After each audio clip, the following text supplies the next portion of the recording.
오늘은 계시록에 나와 있는 라오디게아 교회에 대해서 하나님께서 보내주신 메시지를 가지고 은혜를 나누고자 합니다. 본문에 들어가기 전에 계시록의 서론을 잠깐 말씀드리면, 요한 계시록의 저자는 사도 요한입니다. 그는 요한복음, 요한 1, 2, 3서, 요한 계시록을 쓴 저자입니다. 사도 요한은 로마 10대 왕인 도미티아누스 왕의 기독교 핍박으로 인해서 반모섬에 유배되어 있었습니다.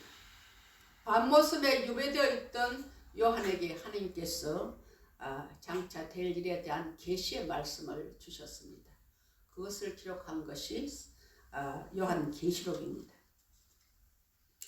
오늘날 주의 종들이 계시록의 말씀을 전하는 것을 조금 이렇게 기피하고요, 조금 꺼려하고요, 또 성도들이 계시록을 잘 읽지 않는 경향이 있습니다. 그러나 주님은 이 말씀을 읽는 자와 듣는 자가 그 안에 기록된 것을 지키는 자가 복이 있다고 말씀하고 있습니다. 우리가 알다시피 초림에 예수님이 구원자라 오셨고, 그분이 십자가에 달려 죽으시고 3일 만에 부활하시고 승천하셨습니다. 다만 이제는 다시 오실 주님의 재림을 기다리고 있습니다. 요한계시록은 다시 오실 주님을 기록한 책이기 때문에 우리가 계시록에 기록된 말씀을 잘 읽고 말씀대로 살아야 할 것입니다. 소아시아에는 7교회가 있었습니다. 에베소, 서머나, 버가모, 두아디라, 사데, 필라델피아, 라오디게아 교회가 있었습니다. 이 교회 중에서 주님께 칭찬받은 교회도 있고, 칭찬도 받고 책망도 받은 교회도 있고, 책망만 받은 교회도 있습니다. 그중 오늘 우리가 읽었던 라오디게아 교회는 주님께 책망을 받은 교회입니다. 오늘날 우리의 신앙생활 모습이 라오디게아 교회를 닮지 않았는지 점검하고 돌아봐야 할 것입니다. 그 전철을 밟지 않기 위해서 오는 설교 제목을 라오디게아 교회를 아십니까? 라고 정해보았습니다. 라오디게아 교회를 닮지 않겠다는 의지입니다. 그러면 라오디게아 교회가 문제가 무엇입니까? 첫째로는 미지근한 교회였습니다. 우리 15절 16절 한번 다 같이 읽어볼까요? 시작. 내가 내 행위를 아노니 내가 차지도 아니하고 뜨겁지도 아니하도다. 내가 차든지 뜨겁든지 하기를 원하노라. 내가 이같이 미지근하여 뜨겁지도 아니하고 차지도 아니하니 내 입에서 너를 토하여 버리리라 고 말씀하고 있습니다. 우리가 음식을 먹을 때도 찬 것은 찬 것대로, 뜨거운 것은 뜨거운 것대로 맛이 있습니다. 그러나 미지근한 것은 속이 니글니글하고 어떤 때는 구역질 나기도 합니다. 신앙생활도 마찬가지라는 것입니다. 성도 역시 신앙이 미지근하면 극복하기가 어렵습니다. 미지근한 성도는 잠자는 성도로 믿는 것 같기도 하고 안 믿는 것 같기도 합니다. 중간에서 머뭇거리는 상태이니 자의적인 결단성이 없으며 모든 일에 정함이 없는 사람을 말합니다. 엘리야 시대 이스라엘 백성들이 바알과 하나님 사이에서 신앙을 정하지 못하고 머뭇거리고 있었습니다. 그때에 하나님께서 엘리야를 통하여서 너희가 어느 때까지 머뭇하겠느냐 하고 책망하셨습니다. 신명기 6장 5절에는 하나님 우리가 어떻게 승리하겠습니까? 마음과 뜻과 정성과 힘을 다하여 하나님을 사랑하라고 하셨습니다. 하나님께서는 우유부단한 믿음을 토하여 버리시겠다고 합니다. 하나님의 형상을 닮아가야 할 성도들이 주님께 충성하고 참된 증인이 되어야 하는데, 떡으로만 살기에 바빠서 하나님의 말씀을 읽거나 볼 시간도 없는 내 모습, 세상에 있는 것들만 사랑하여 신앙생활은 오직 육신에 축복받고 삶이 형통한 아편 같은 것이라고 착각하고 있지는 않습니까? 교회를 평가할 때도 예배당 크기나 성도의 숫자, 헌금의 액수에 의해 평가되는 세상이 되고 말았습니다. 그것은 본질을 소홀히 하고 비본질적인 것에 주력하는 오늘의 교회의 모습을 볼 수가 있습니다. 주님께서 얼마나 탄식하실까요? 사도 바울은 사도행전 20장 24절에서 나의 달려갈 길과 오직 주 예수께 받은 사명 곧 하나님의 은혜의 복음을 증거하는 일을 마치려 하면은 나의 생명을 조금 더 귀한 것으로 여기지 아니하노라 하는 고백을 오늘날에는 찾아볼 수 없는 세상이 되고 말았습니다. 라오디게아 교회 지역은요, 금과 직물과 안양으로 부자가 된 지역이었습니다. 그러나 물이 좋지 않았어요. 16km나 떨어진 골로새에서 차가운 식수를 수로를 통해서 이끌어왔고, 또한 9km나 떨어진 히에라볼이라는 지역에서 뜨거운 유황 온천물을 수로를 통해서 이끌어와서 목욕물로 사용했는데, 그 수로를 통해 오는 도중에 물이 차지도 않고 뜨겁지도 않은 미지근한 물로 변해버렸습니다. 그래서 아주 부작용이 많았다고 합니다. 마찬가지로 차갑지도 않고 뜨겁지도 않는 미지근한 신앙생활은 아무 소용이 없고 오히려 주님이 그를 토하여 버리겠다고 말씀하십니다. 이제 우리는 차든지 뜨겁든지 학과 믿음을 가져 주께 칭찬받는 성도가 되어야겠습니다. 뜨거운 믿음을 소유하려면 주님을 만나야 합니다.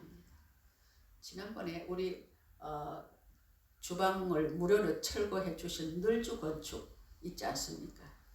그분들이 우리 교회를 그냥 무료로 철거해 주고 그 뒤에 그냥 그 발주가 그냥 끊임없이 들어와서 오히려 그들 우리 교회에 목사님한테 항상 감사하다고 저번에 또 선물도 가져왔습니다. 그런 하나님이 살아계신 것을 만나야 믿음이 뜨거워집니다. 지난 10월 셋째 주일이던가요? 제가 평신도 때 다니던 교회 여자 집사님 두 분이 찾아오셨습니다. 거의 30년이 다 되어갑니다. 제가 교회를 개척한 지도 21년이 됐고요. 그리고 그동안 신학 공부한 횟수를 보면 그 정도의 시간이 지났습니다. 오신 이유는 섬기던 교회 담임 목사님이 은퇴를 하시고 원로 목사가 되시고 몽골에 선교를 가셨습니다.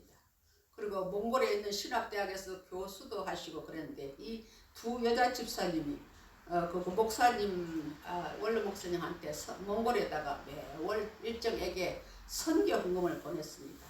근데 목사님 연락 오기를 이제는 나한테 선교 헌금 그만 보내라. 더러운 교회에 좀 뒀으면 좋겠다 하는 그런 말씀을 하시더라고요. 그래서 그 두 집사님 기도하는 가운데 예사람 교회가 떠올라서 예사람 교회로 왔다고 하면서 적지 않은 선교 헌금을 심고 갔습니다. 그래서 제가 그들에게 지난 이야기를 하면서 하나님께서 자기 교회 하나 세우는 데는 정말로 많은 대가를 지불하게 하시더라고 하면서 눈물과 땀과 기도를 심지 않고는 하나님의 교회를 세울 수 없다는 것을 깨달았다고 이야기를 했습니다.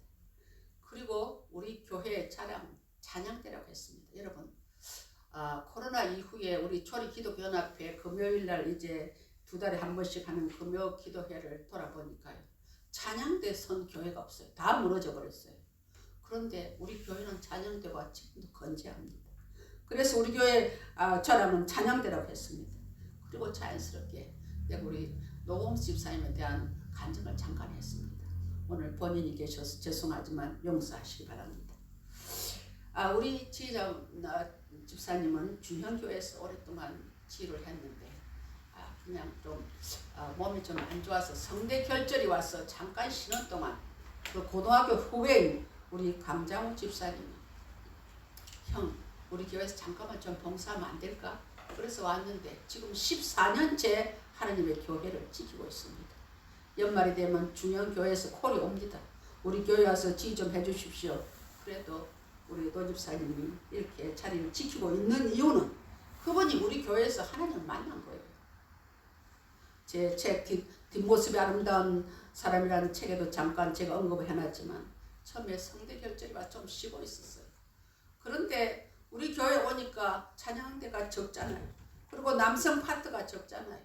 그러다 보니 지휘를 하면서 본인도 찬양을 하다 보니까 하게 되었습니다. 그런데 수술하려고 병원에 갔더니 의사 선생님 환자분 멀쩡합니다. 수술 안 해도 되겠습니다. 해가지고 수술을 안 하고 그때부터 아마 하나님께서 저분이 하나님이 치료해 주셨구나 그런 생각을 하신 것 같습니다. 그리고 하나님께서 그 후부터 학문의 길을 열어주시고 대학원을 하고 대학 강단에도 서고 얼마 전의 일입니다. 몸 좀 안 좋아서 병원에 진찰을 받고 검사를 했는데 아이고 선생님 조금만 늦었으면 큰 병으로 진행될 뻔했는데 정말 잘 오셨습니다. 간단한 시술을 받고 온전히 회복되었습니다. 할렐루야. 그러면서 지난 몇 년 우리 대신방 때 코로나 때 우리가 신방을 못했지만 대신방 기간 동안에 항상 가던 집을 가르쳐주지 않고 다른 집을 가르쳐주셨어요. 집사님 이사하셨습니까? 그랬더니 목사님 제가 집을 마련했습니다. 그런데 제가요 그 소리 듣니 울컥하더라고. 목사가 바라는 게 뭡니까? 자기에게 맡겨준 양무리들이 육신 영혼이 잘 되고 육신이 잘 되는 게 목사의 소망입니다. 여러분 목사 잘 먹고 잘 살라고 목회하는 거 아닙니다. 그래서 근데 정말 2010년에 등록하셔가지고 이래까지 그 자리를 지키고 있습니다. 코로나 이전에 월사 기도회 때 그 겨울에 찬바람을 맞고도 그 화곡동에서 여기가 어디입니까? 월사 기도 첫날에 참여하고 담임 목사 안수기도 받고 이래 나가시더니 하나님께서 그의 길을 인도해 주십니다. 여러분 하나님을 만나야 믿음이 뜨거워집니다. 여러분 하나님 만나시기를 주님의 이름으로 축원합니다. 그리고 내가 그 오신 두 분 집사님한테 간절히 기도를 해주었어요. 근데 그 한 분 여자 집사님이 기도를 하는데 막 눈물을 흘리면서 기도를 받더라고요. 그럴 저녁에 카톡이 저한테 왔습니다. 목사님 제가 거리상 월사 기도회에는 예사랑교회 참여를 할 수 없지만 월사 헌금은 예사랑교회 심겠습니다. 그렇게 카톡이 왔더라고요. 그래서 제가 답을 했습니다. 집사님 감정적으로 결정하지 마시고 깊이 기도하고 결정하십시오. 헌금은 출석교회 하는 것이 좋습니다. 라고 답장을 보냈습니다. 우리 교회는 한 번도 성도들에게 헌금을 강요한 적이 없습니다. 외부에도 구차한 소리 한 번 해본 적이 없습니다. 하나님 먹으시면 먹고 하나님 굶기시면 굶을 각오로 개척하는 교회이기 때문입니다. 그러나 하나님 한 번도 우리를 굶기시거나 헐벗게 하지 않으셨습니다. 사랑하는 성도 여러분, 하나님을 만난 간증이 있어야 합니다. 그러면 뜨겁지 말래도 뜨거워질 수밖에 없습니다. 신앙은 반응입니다. 우리 찬양대원들이 목동에서 일산에서 운정에서 아침 일찍 와서 연습하고 하나님을 찬양합니다. 찬양이 끝나면 우리가 하나님께 영광 돌리는 또 의미에서 우리 대원들을 경배하는 의미에서 뜨겁게 좀 박수로 받아들여 주셨으면 좋겠습니다. 우리 성도들 너무 점잖해가지고 아멘소리 잘 안 하고 박수 잘 안 치고 하는데 신앙은 뜨거워야 됩니다. 열정적이라 해야 됩니다. 우리의 믿음이 뜨거워지는 비결은 초대교회가 우리의 롤 모델입니다.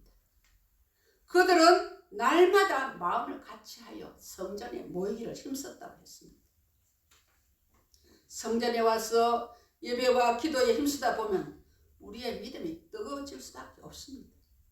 여러분 믿음은 유행 따라가는 것이 아닙니다.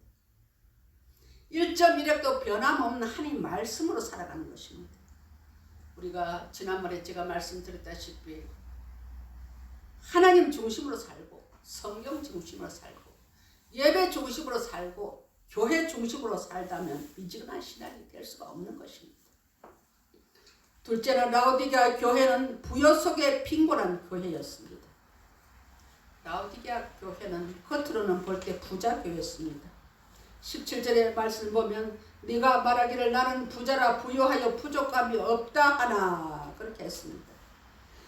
그들은 육신적으로 부자라고 자랑합니다. 그러나 그들은 영적으로 가난하고 나태하고 잠들어 있는 교회입니다. 자신을 알지 못한 교만한 교회요 착각 속에 빠져있는 교회입니다. 그럼 성경을 통해서나 역사를 통해서 보듯이 교회가 육적으로 부유해지면 무너지기 시작합니다. 그리고 영적으로 나태해집니다. 라오디게아 교회는 영적 교만에 빠져있는 교회입니다. 우리나라 교회를 보아도 그렇습니다. 춥고 배고파던 7, 80년대에는 여의도 광장이라든지 기도원이라든지 삼각산이라든지 골짜기마다 기도 소리가 울려 퍼졌는데 요즘은 기도 소리가 들리지 않습니다. 주님은 라오디게아 교회를 향해 영적 부여자가 되라고 말씀하고 있습니다. 교회는 예수님으로 부해져야 합니다. 교회는 영적 부여자가 되기 위해서 늘 깨어있지 않으면 안 됩니다. 비행 청소년 가운데는 가정 환경이 좋은 부잣집 아이들도 있습니다. 물질적으로 부족함이 없는데도 범죄를 하는 것은 그들의 내면 세계가 너무 황량하기 때문입니다. 이것은 곧 풍요 속의 빈곤입니다. 본문에서도 라오디게아 교인들이 뭐라 그럽니까? 나는 부자라 부유하여 부족함이 없다 하며 부요를 구하는 라오디게아 교회를 향해서 주님께서는 17절 하반전에 내 공고한 것과 내 가련한 것과 내 가난한 것과 눈먼 것과 벌거벗은 것을 알지 못하느냐고 책망하셨습니다. 라오디게아 교회는 금전, 아름다운 의상, 세계적인 주요한 수출품인 안약을 자랑했습니다. 저들은 마치 어리석은 부자처럼 풍성한 곡식이 영혼까지 살찌게 해주는 줄 알고 물질적인 풍요를 자랑했습니다. 그러나 하나님 보시기에는 모두가 부요 속에 빈곤한 자들입니다. 여기서는 빈곤은 물질적인 빈곤이 아니라 영적인 빈곤으로 곤고를 의미합니다. 공고하면 사람이 공고하면 더 범죄한다고 합니다. 사도 바울은 로마서 7장 24절에서 오고를 안 하는 공고한 사람이로다 라고 단식했으나 그는 영적으로 깨어 있었기 때문에 범죄하지 않고 복음을 위해서 순교까지 했습니다.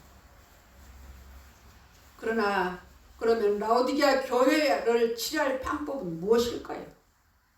라오디게아의 문제는 첫째는 영적 가난이었습니다. 그들은 신앙적으로 가난하여서 예수님께 헌신과 사랑을 바치지 못했습니다. 그런 두 번째는 눈먼 것이었습니다. 그들에게 영적 분별력이 없었습니다. 때문에 그들은 자신의 영적 빈곤을 제대로 보지 못한 것입니다. 세 번째는 벌거벗은 상태라고 말합니다. 제 아무리 화려한 옷을 걸치고 있다 하더라도 예수님 눈앞에는 그의 모든 행적과 인격이 적나라하게 드러나게 되었습니다. 즉 그들은 도덕적으로 영적 부패로 인하여 자신이 위선되고 더러운 모습이 완전히 노출된 것입니다. 그들에게는 영적 추태를 가리울 그리스도의 의의 옷이 없었던 것입니다. 이렇게 영적으로 절박한 상황에 있는 라오디게아 교인들에게 주님께서는 다음과 같은 세 가지 치료법을 공개하고 있습니다. 예수님께서는 라오디게아 교회의 치유법을 사라고 권고하고 있습니다. 18절에 보면 내가 너를 권하노니 내게서 불로 연단한 금을 사서 또 흰옷을 사서 입어 안약을 사서 눈에 바르라고 합니다. 무슨 말입니까? 대가를 지불하라는 것입니다. 그러나 수많은 교회와 성도들이 이런 것들을 위해서 기꺼이 대가를 지불하려고 하지 않습니다. 그것은 그들이 그리스도의 귀함과 가치를 제대로 알지 못하기 때문입니다. 귀함과 가치를 깨닫는 사람들은 빌립보 3장 8절에서 바울이 고백한 것처럼 주를 위하여 모든 것을 잊어버리고 배설물로 여기고 그리스도로 어디로 갈 것입니다. 그러나 그들은 그의 그리스도의 귀함과 가치를 깨닫지 못했습니다. 첫째는 이 치료 방법은 불로 연단한 금을 사라고 했습니다. 베드로 전서 1장 7절에는 너희 믿음의 확실함은 불로 연단하여도 없어질 금보다 더 귀하여 예수 그리스도께서 나타나실 때에 칭찬과 영광과 존귀를 얻게 할 것이라고 했습니다. 풀시험, 불로 연단한 금을 사라는 것은 고난의 풀시험을 잘 통과하라는 것입니다. 우리를 온전하고 굳거나 강하게 하기 위한 연단을 말합니다. 야고보서 1장 4절에는 인내를 온전히 이루라. 이는 너희로 온전하고 구비하여 조금도 부족함이 없게 하리 함이라 했습니다. 두 번째 치료 방법은 무엇입니까? 흰옷을 사서 입으라고 합니다. 흰옷은 성도들의 옳은 행실을 말합니다. 영적으로 벌거벗은 숙취를 가리기 위해서는 라오디게아의 지역에서 나오는 검은 강택나는 양모가 아니라 인간의 모든 죄와 허물을 덮으시는 예수 그리스도의 은혜와 속죄 흰옷이 필요합니다. 계시록에 보면 보좌에 둘러앉은 24 장로들이 흰옷을 입었다고 했습니다. 흰옷 입은 자들은 어린 양이 피에 그 옷을 씻었다고 합니다. 회개를 말씀합니다. 셋째는 안약을 사서 눈에 바르라고 했습니다. 이 약은 영계를 바라볼 수 있는 성령의 전망력과 판단력을 말합니다. 예수 그리스도만이 우리의 눈을 여시며 또한 죄로 어두워진 우리의 눈을 열어 우리의 수치를 가르시며 우리의 영성을 회복시켜 주십니다. 곧 예수 그리스도가 교회의 영적 침체와 마비된 상황에서 예수님 자신을 치유책으로 소개하고 있습니다. 사랑하는 성도 여러분, 천국은 침노하는 자가 차지한다고 했습니다. 믿음 생활은 나를 위해서 하는 것이지 목사나 다른 사람을 위해서 교회에 나와주는 건 아니지 않습니까? 저는 이제 코로나 이후로 성도들이 장기를 숙달에 너무 교회를 안 나와서 너무 답답해서 그 전도를 매주 나갑니다. 어저께도 송촌 아파트 노인정에 갔는데 노인정에 뭐 조금 사가지고 가서 이야기를 하는 가운데 거기에 교회 모태신앙이었다는 노인 한 분이 계시고 또 카톨릭에 나간 노인 한 분이 계시고 무교 교회도 아무 데도 안 나가는 분이 계십니다. 그래서 제가 그 아무 데도 안 나가는 그 분한테 교회 한번 나와서 말씀 한번 들어보라 했더니 옛날에 한번 교회 나갔더니 뭐 앉자마자 졸음이 와서 그냥 다시는 교회 안 나간다. 그래서 한 번 더 나가보시라. 그래서 이렇게 대화를 하는 가운데 이제 카톨릭에 나갔던 분, 이제 모태신앙이라고 하는 분들 다 믿음으로 구원받는 것이 아니라 행위로 구원받는 걸 이야기합니다.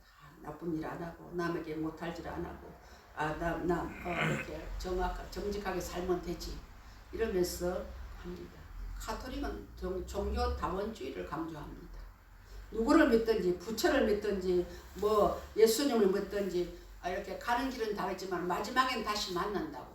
참 그래서 너무 안타까워서 참 어떻게 해야 저분들의 마음을 낼까 하는 안타까운 마음으로 돌아왔습니다. 우리가 그냥 내 믿음 내가 가지고 천국까지 가는 겁니다. 한 주일에 여러분 한 주일에 한 번 예배드려서 믿음을 유지할 수 있겠습니까? 결단하면 여러분 한 달에 한 번 월삭기도는 새벽에 참여할 수 있습니다. 여러분 화곡동에서 눈보라를 뚫고 나온 사람도 있습니다. 수요예배, 금요예배 나올 수 있습니다. 결단하시면 여러분들이 돈 벌으려고 세상 침노하는 그 열심과 정성을 천국 침노하는 데 사용하면 주님이 얼마나 기뻐하시겠습니까? 예수 믿을 기회는 우리가 이 인생이 주어진 우리 생명이 있을 때뿐입니다. 코로나 이후로 장미결석자들이 이제 세상 사람으로 굳어버렸습니다. 너무나 안타깝습니다.